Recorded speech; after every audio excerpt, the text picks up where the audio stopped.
Thin Ice by Anthea Carson, read by the author. Chapter 1. I didn't know where I was for the first couple of minutes after I woke up. I looked around, feeling the same blankness that I saw in my surroundings.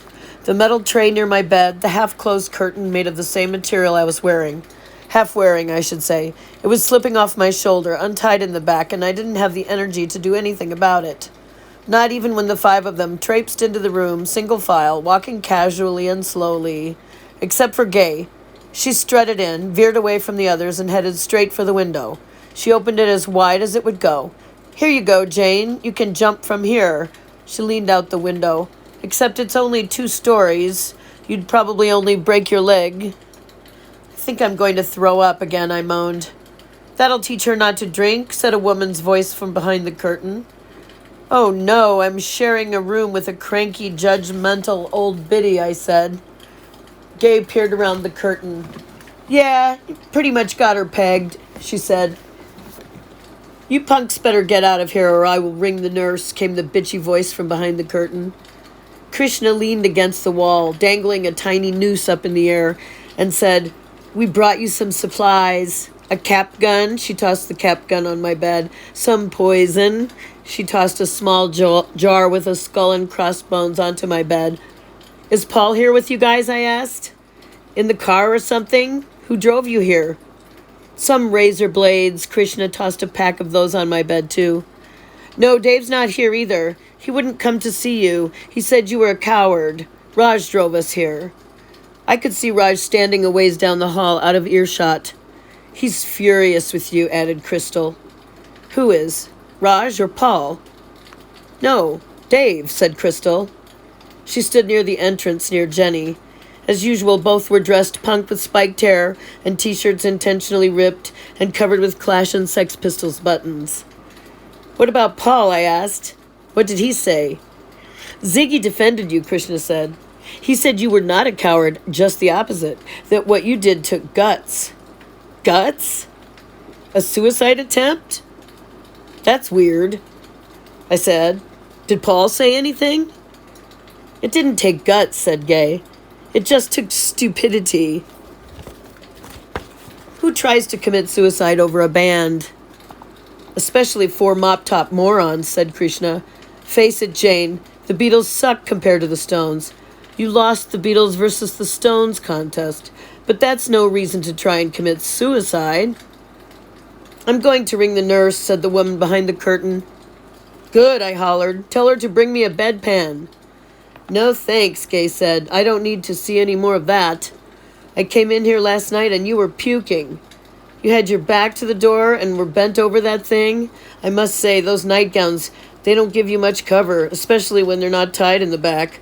I got an eyeful." "You came here last night?" "I have no memory of that," I said. "Of course not," said the woman. "You were so drunk? You'd probably blacked out. That'll teach you, punk kids. That'll teach you."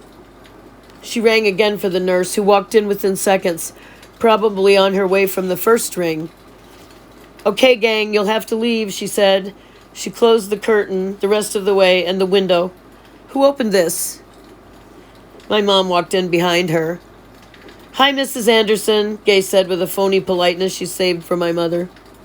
"Get that pack of thugs out of my room," shouted the voice behind the curtain. I was tempted to reach out and pull the curtain back to see what she looked like, but it was too far for me to reach without sitting up, and I still felt too sick to sit up. "What a group," she continued. "You let her hang out with kids like that?" "Oh, I know," said my mother. "Tell me about it." "Hey," yelled Gay from down the hall. "We can still hear you." The sound of snickering got dimmer as they got further away. "You better get control over your daughter," the voice continued. "I know it. Not an easy task," said my mother. She sat on the bed. I said, "Oh, please don't sit on the bed." To the nurse, I added, "Can you give me the bedpan again?" "You better stop throwing up. You have nothing left in your stomach," said the nurse. "I can't," I said, and heaved into the bedpan. Sweaty sickness washed over me, making me lie back against the pillow. I had never thrown up so many times in my life. My memory was starting to come back, dimly, A memory of dry heaves through the night and into the morning. The nurse took the bedpan and left. I don't ever want to get this sick again. Did they pump my stomach? Is that how they got the Tylenol out of me? They pumped your stomach. They said they weren't worried about the Tylenol. They said the alcohol was going to kill you. Your blood alcohol level was at 0.45, Jane. Mom fairly shouted. Oh, my Lord, the woman gasped. I don't ever want to throw up again. When it was time to go, after I got dressed and was sitting on the edge of the bed, my mom pulled up a chair. She said, "We're going to turn over a new leaf." My roommate was gone. Only Mom and I were here. I'd showered. I felt much better and was hungry. In the car home, I asked her, "Will you fix me a grilled cheese sandwich and tomato soup?" "Yes," she said. "You are going to start over. No more drinking." "Oh, no, I don't ever want to drink again. I was horribly sick. I don't ever want to be that sick again." "You are going to turn over a new leaf." I turned on the radio. "What a great song," I said over the radio. I started singing along. It described how I felt perfectly. It wasn't winter, though. It was spring, and the buds were starting to appear on the branches. She turned the radio off. "What?" I shouted. "How could you turn off Hazy Shade of Winter? What a great song." "This is not about music," she said. I turned the song back on and turned it up louder. She turned it off. "You need to stop associating with Krishna," she said. "What?" I said. "Why?" "She's bad news." "You don't even know her," I said, and turned the radio on again, and up more. My mom gave up on the radio as we pulled into the driveway.